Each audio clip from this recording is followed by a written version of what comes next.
Olá a todos! Nesta aula nós vamos falar um pouquinho sobre galáxias. Nós vimos na semana passada que no final do século XVIII, William Herschel e família começaram a catalogar milhares de estruturas que na época eram conhecidas como nebulosas. Essas nebulosas elas incluíam tanto outras galáxias quanto objetos como nebulosas planetárias, que nós vemos nessa imagem, por exemplo, qualquer coisa que tinha uma aparência difusa no céu. E a natureza desses objetos era na época desconhecida. Depois, no final do século XIX, começo do século XX, começou-se uma discussão a respeito de exatamente qual era a natureza desses objetos e o que era então a nossa galáxia, a Via Láctea onde nós vivemos. Essa discussão ela foi encerrada quando, em 1926, o Hubble ele identificou estrelas cefeidas em uma galáxia vizinha e conseguiu determinar a distância de nós até essa galáxia, que era muito grande. Isso então foi um fator importante para que nós reconhecêssemos que a Via Láctea era apenas uma dentre milhares, milhões de galáxias do universo. E a partir dessa época, então, com a melhoria dos instrumentos astronômicos, passou-se a um estudo sistemático de outras galáxias. O próprio Hubble propôs uma classificação das galáxias que está associada, então, à forma com a qual essas galáxias se apresentam. Existem as galáxias elípticas e as galáxias espirais, tanto as espirais normais quanto as barradas. Entre as elípticas e as espirais existem as chamadas lenticulares, e além dessas existem galáxias que têm formas irregulares. Então essa classificação ela é baseada unicamente na forma, na morfologia das galáxias. Hubble imaginou que existia uma evolução entre esses tipos e, portanto, elas acabaram sendo classificadas de tipos precoces, que são aquelas que estão à esquerda desse diagrama, ou seja, as elípticas, a tipos tardios, que são as galáxias espirais. Mas, na verdade, isso não acontece, apesar da terminologia continuar e, em muitos lugares, as galáxias elípticas serem referenciadas como precoces e as espirais como tardias. Entrando um pouco mais de detalhes sobre as galáxias espirais, vamos identificar também uma subclassificação dentro dessas galáxias, de A até D. E ainda uma classificação se a galáxia contém uma barra de estrelas ou não. Aqui nós vemos algumas imagens de galáxias espirais. Aqui nós podemos ver bem claramente a existência dessa barra. E qual vai ser então o critério para se classificar uma galáxia espiral em tipo A, B, C ou D? Bom, um dos fatores que nós vamos avaliar é qual é a luminosidade do bojo galáctico em relação à luminosidade do disco. De uma espiral do tipo A, caminhando então para uma espiral do tipo D, essa luminosidade, a relação entre essas luminosidades diminui. Ou seja, para uma espiral do tipo A luminosidade do bojo em relação ao disco é muito maior do que para uma do tipo D. Além disso, quando nós caminhamos aqui de uma D em direção a A, os braços espirais dessas galáxias vão ficando cada vez mais juntos, mais próximos uns dos outros. E também a distribuição das estrelas nesses braços vai ficando cada vez mais suave. Então aqui nós vemos uma galáxia do tipo A, do tipo B, do tipo C, e nós vemos que a do tipo A tem um bojo bastante brilhante em relação ao disco. Aqui já diminui, né, essa relação, e aqui nós vemos um bojo pouco brilhante em relação ao disco. Além disso, nós vemos aqui braços espirais que estão bem juntinhos, né, bem estreitos, um bem próximo ao outro. Aqui esses braços já começam a se separar um pouco mais e aqui esses braços estão ainda mais separados. Aqui nós vemos uma distribuição que nós dizemos que ela é floculenta. As estrelas elas parecem estar agrupadas em regiões ao longo dos braços dessa galáxia. Isso já é menos evidente nessa galáxia do tipo B, e aqui a distribuição das estrelas ao longo dos braços é bem suave. Aqui a mesma diferenciação com galáxias barradas, tipo A, do tipo B, do tipo C, né, em que mais uma vez nós conseguimos observar então o brilho do bojo em relação ao disco diminuindo de A para C, a distribuição de matéria ao longo dos braços também ficando cada vez menos suave e a abertura aqui entre os braços também ficando cada vez maior de A até C. Nessa tabela são apresentadas algumas características típicas das galáxias espirais. Nós identificamos que a magnitude absoluta não varia muito entre uma galáxia e outra, nem a massa, mas aqui já apontando aquela diferenciação entre luminosidade do bojo e do disco, aqui mostrada como do bojo em relação ao total. E vemos que ela vai diminuindo aqui de A para C. Um outro ponto interessante é verificar a relação entre a massa e a luminosidade, que também diminui aqui de A para C, a velocidade máxima na curva de rotação das galáxias, que também diminui, o índice de cor diminuindo B menos V de A para C, e a massa de gás na galáxia dividida pela massa total da galáxia, que nós vemos aqui que aumenta de A para C. Bom, existe uma relação aqui entre a massa total dividida a luminosidade e a velocidade máxima na curva de rotação da galáxia, porque quanto maior então a massa total da galáxia, mais rápido vai poder girar a estrela nessa galáxia. E um outro fator importante é o índice B-V e a relação com a quantidade de gás na galáxia. Então, o índice B-V aqui diminuindo significa que, por exemplo, numa galáxia do tipo C, eu tenho mais estrelas azuis. Para ter mais estrelas azuis, eu preciso ter formação ativa de estrelas. Então, isso significa que eu preciso ter uma quantidade de gás suficiente para continuar formando estrelas. Então, esses dois parâmetros estão relacionados por conta disso. Quanto mais gás, maior a probabilidade de eu continuar formando estrelas e maior o número de estrelas, então, de alta massa, que vão fazer com que eu tenha um maior número de estrelas azuis. E quanto menor a quantidade de gás que eu tiver, mais estrelas velhas e mais estrelas, então, puxando para o vermelho. Aqui eu apresento as curvas de rotação de diferentes galáxias e, semelhante ao que nós tínhamos na Via Láctea, essas curvas de rotação elas não decrescem após uma determinada distância, o que é indicativo da presença de matéria escura nessas galáxias também. Então, como estávamos discutindo agora há pouco, né, o fato de a massa total dividido pela luminosidade na banda B diminuir de A para C, indica que eu tenho mais gás quando eu vou de A para C, o que permite a formação de estrelas e a existência, então, de estrelas azuis ainda na sequência principal. E como elas vivem pouco, em galáxias que vão ter uma formação estelar diminuída, a tendência é encontrar mais estrelas vermelhas. Isso também indica por que M dividido L diminui, né? Já que as estrelas de maior massa têm uma luminosidade maior. Então, se eu tenho mais estrelas de alta massa aqui no tipo C, a massa dividido L deve diminuir, já que a massa da galáxia não depende do tipo dela. E isso também indica porque a luminosidade do bojo em relação à luminosidade do disco aumenta quando nós vamos de SC para SA.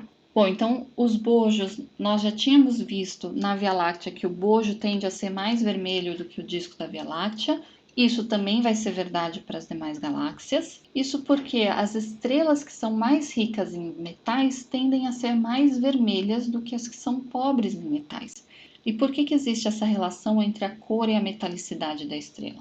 Porque quanto mais metais uma estrela tiver, ou seja, quanto mais elementos com número atômico maior a estrela tiver, maior vai ser o número de elétrons por núcleo que você vai ter numa estrela. E quanto mais elétrons tiver no interior da estrela, mais os fótons vão interagir com esses elétrons antes de conseguirem atingir a superfície e deixar a superfície da estrela.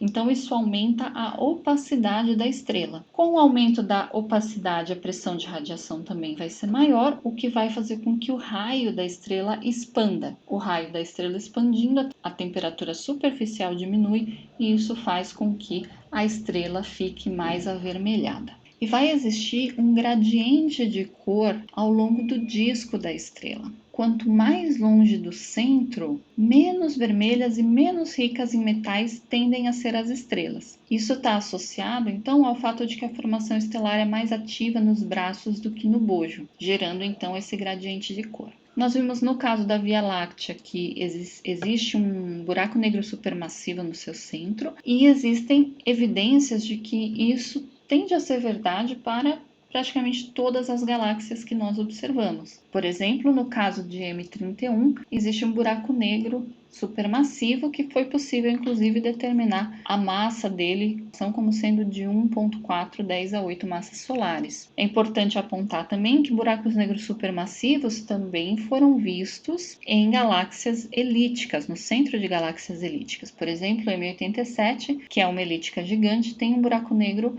de 3,2 bilhões de massas solares no seu centro. Apesar de ainda em discussão a respeito dos detalhes, é muito provável que exista uma relação entre esse buraco negro central e a própria formação das galáxias. Nós vimos que a classificação das galáxias espirais em tipo A, tipo B, tipo C ou tipo D, ela tem uma relação então com a forma da estrutura de braços espirais nessa galáxia, e existe ainda uma outra forma de se classificá-las, que são as espirais Grand Design, com braços múltiplos, e as floculentas. Então, as Grand Design, elas são uma fração bem pequena das galáxias espirais já conhecidas, e elas possuem dois braços bem simétricos, bem definidos. E, em geral, essas galáxias, elas vêm em pares. Então, tem a galáxia Grand Design e tem uma outra galáxia bastante próxima em interação com ela. A maior parte das galáxias são galáxias que possuem mais de dois braços,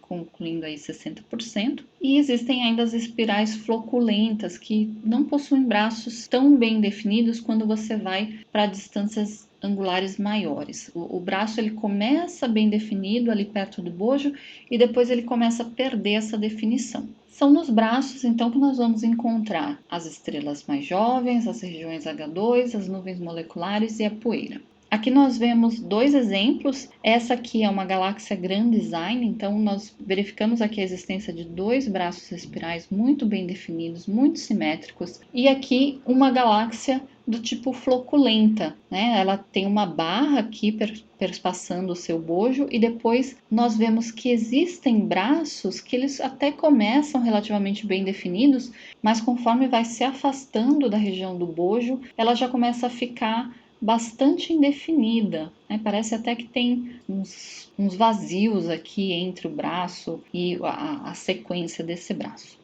Bom, no Moodle foi deixado para vocês uma explicação de como os braços espirais se formam nas galáxias. Eles estão associados, então, a ondas de pressão que se movimentam no braço. Então, o que acontece é que os braços, eles giram nas galáxias espirais como se fossem corpos rígidos, de modo que a forma do braço seja mantida com o tempo. Mas as estrelas não, as estrelas se movimentam de forma diferencial. Então, o que acontece é que as estrelas, elas, ao longo do seu movimento em torno do centro galáctico, elas acabam entrando e saindo dos braços de maneira periódica. Mas no disco não são só estrelas que existem, existem também as nuvens moleculares. E nós vimos que as nuvens, então, podem passar por processos de perturbação que façam com que elas comecem a colapsar. E isso, então, vai dar origem aos nossos berçários estelares. E é por isso que os braços estão tão associados, então, com a formação estelar,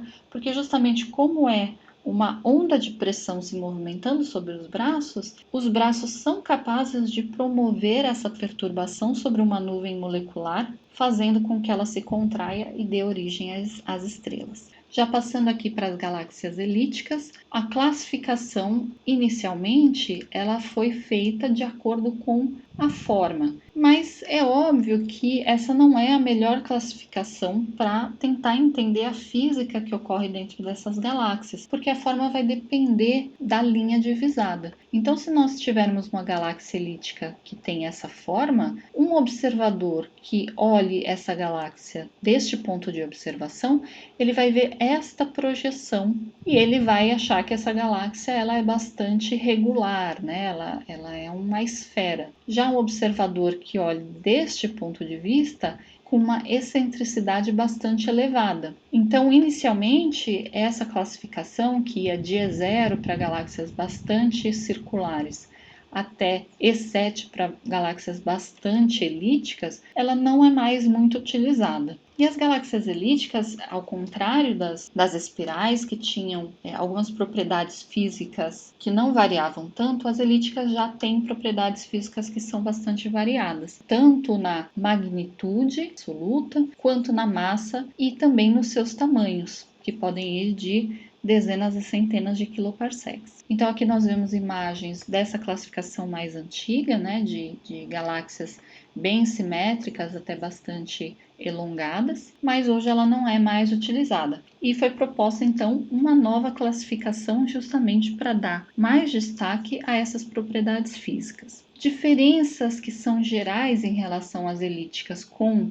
as espirais é que as elípticas contêm menos gás do que as espirais e, portanto, então vão ter regiões centrais que são bem mais avermelhadas e mais ricas em metais. A nova classificação, então, das galáxias elípticas classifica em galáxias do tipo CD, que são galáxias muito grandes, muito brilhantes e, portanto, muito raras, né? Aqui com magnitudes absolutas bastante negativas, o que indica que elas são muito brilhantes, e diâmetros grandes, e com uma massa dividida em luminosidade também bastante elevada. As chamadas elípticas normais, que são classificadas como E, que tem aqui massa e magnitude mais próximas às galáxias espirais que nós vimos antes, né? Mas são menores do que as CDs e com uma massa dividida em luminosidade também tipicamente menor. Além disso, as galáxias DEs, que são as galáxias anãs, as anãs esferoidais e as anãs azuis compactas. Então, estas duas aqui, as elípticas anãs e as anãs esferoidais, elas possuem pouco gás, não sendo, portanto, mais regiões ativas de formação estelar. E essas galáxias anãs esferoidais, elas têm magnitudes um pouco mais elevadas, então são mais difíceis de identificar. E elas são tipicamente encontradas, portanto, nas vizinhanças aqui da Via Láctea. Já as anãs azuis compactas, elas são chamadas de azuis porque elas passam por um processo de formação estelar bastante intensa e, portanto, elas possuem muitas estrelas jovens e massivas, portanto, muitas estrelas azuis, o que também é identificado aqui nesse parâmetro M dividido LB bastante baixo. Além disso, aquelas galáxias meio de transição entre as elípticas e as espirais, que são as lenticulares. As lenticulares, elas possuem um bojo muito grande, com um disco bem fraquinho e sem braços, podendo ser, portanto, facilmente confundidas com elípticas, porque elas também são galáxias que tendem a ser mais avermelhadas e, portanto, elas têm pouca ou nenhuma formação estelar. Para finalizar, as galáxias irregulares, né, são aquelas que não têm nenhum tipo de simetria. Elas são classificadas de dois tipos, do tipo 1, que tem alguma estrutura organizada, ainda que pouca, e as irregulares tipo 2, que não tem estrutura nenhuma. Elas costumam ser menores, mais ricas em gás e baixa metalicidade, e são geralmente encontradas próximas a outras galáxias maiores. Dois exemplos de galáxias irregulares que estão associadas à Via Láctea são as nuvens de Magalhães, a pequena e a grande nuvem de Magalhães que nós vemos aqui. Bom, fazendo um apanhado geral dessas galáxias no universo, cerca de 20% das galáxias são galáxias elípticas, 75% espirais e apenas 5% irregulares, sendo que a grande maioria das galáxias encontradas são galáxias do tipo anã. Um resumo da caracterização dos dois tipos principais de galáxias a gente vê nessa tabela. Então, as galáxias espirais, elas possuem um disco com braços espirais. As estrelas nessas galáxias são encontradas tanto estrelas jovens quanto estrelas mais velhas. Existe bastante gás e ele tende a ser um gás mais frio, o que também ajuda a formação estelar. O movimento das estrelas nas galáxias espirais as estrelas do disco possuem um movimento de rotação em torno do centro galáctico e as estrelas do halo têm um movimento mais aleatório. E as galáxias do tipo espiral, elas são encontradas em ambientes de mais baixa densidade. Já as galáxias do tipo elípticas, elas são galáxias que não apresentam estrutura muito bem determinada, né? A distribuição é do tipo esférica e elíptica. elas não são regiões ativas de formação estelar, portanto elas têm essa aparência mais amarelada, mais avermelhada e apresentam estrelas velhas. Possuem pouco gás e tipicamente esse gás se encontra bastante quente, o que é observado em raio-x. As estrelas nas galáxias elípticas, elas apresentam apenas esse movimento aleatório em torno do centro galáctico e elas são encontradas tipicamente em região de maior densidade, como por exemplo nos aglomerados galácticos. Agora, um ponto importante é que as galáxias de qualquer tipo parecem apresentar uma quantidade muito grande de matéria escura, de pelo menos 90% da massa total, o que então deve indicar que essa matéria escura ela tem um papel bastante crítico na determinação da formação e da estrutura das galáxias no universo, como nós veremos mais para frente. Muito bem, em astronomia, uma das principais coisas que nós fazemos é a avaliação de espectros. Nós vimos, por exemplo, no caso das estrelas, que os espectros eles trazem uma quantidade enorme de informação, como por exemplo a composição da estrela, a temperatura superficial da estrela, e que nós vamos poder utilizar esses espectros também para observar, por exemplo, rotação das estrelas. O que nós temos em relação aos espectros galácticos? As galáxias elas são formadas por estrelas, por nuvens, por nebulosas. Então, o espectro de uma galáxia vai ser a soma dos espectros dos objetos que formam essa galáxia. E então, os espectros galácticos eles vão depender bastante se essa galáxia tem formação ativa de estrelas ou não, porque quando nós voltamos aqui nos espectros estelares, eu sei que se a minha galáxia tiver formação ativa, eu devo ter uma componente aqui de estrelas mais quentes, mais massivas. Se ela não tiver produção ativa de estrelas, então eu devo ver praticamente uma composição das estrelas mais velhas, mais avermelhadas. E aqui nós vemos o espectro de 4 galáxias diferentes e onde é possível observar realmente essa diferenciação. Aqui nós temos tipicamente espectros do tipo de absorção, você tem um fundo contínuo aqui com linhas de absorção bastante marcadas, e aqui nós temos também um fundo contínuo, mas o que é de destaque são as linhas de emissão. Então, justamente isso que nós observamos. As estrelas, elas emitem tipicamente como um corpo negro, então esse fundo que nós vemos no espectro galáctico é justamente a soma das contribuições de corpos negros das estrelas. Como as estrelas possuem temperaturas variadas, no fundo o que a gente observa é que a partir de um determinado comprimento de onda, você vai ver esse espectro praticamente fazendo um contínuo que a gente chama de flat. Ele é um fluxo praticamente constante. Então, nas galáxias elípticas, o que nós temos é poucas estrelas azuis e estrelas com uma grande quantidade de metal, o que vai promover então a absorção da luz emitida por essas estrelas. Então, o que é observado nas estrelas é que em torno de 4.000 angstroms aqui de comprimento de onda, você tem uma queda bastante forte da intensidade do espectro. E além disso, você vê essas linhas de absorção aqui que são de metais e de moléculas. Então, nós vemos aqui linhas de absorção do cálcio, do magnésio, do hidrogênio, e aqui a chamada banda G, que é a absorção molecular, proveniente principalmente de nuvens de gás frios no meio interestelar. Já para as galáxias espirais e irregulares, você tem também essa componente contínua, né, flat, que a gente viu. Ela não vai ter essa queda abrupta aqui nos 4.000, ela vai de forma bem mais suave, porque existem estrelas que são jovens e emitem bastante aqui na região de baixo comprimento de onda. E além disso, você vai ver bastante linhas de emissão de gás quente e das estrelas do tipo O e do tipo B. Então, aqui nós observamos, por exemplo, várias linhas de emissão, tanto nas galáxias espirais quanto nas irregulares. Aparecem, sim, algumas linhas de absorção, como, por exemplo, a gente está vendo aqui a linha do H-gama, e essas são devidas, então, às estrelas velhas, que também estão presentes nessas galáxias e vão contribuir para o espectro. Bom, então não esqueçam que aqui no Moodle nós temos uma entrada para a formação de braços em galáxias espirais, interações galáxias e o processo de formação de galáxias.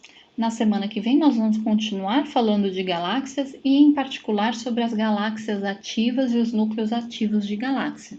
Então, não se esqueçam de fazer a lição antes da aula e responder o questionário do ensino sob medida, que também será discutido com vocês mais tarde.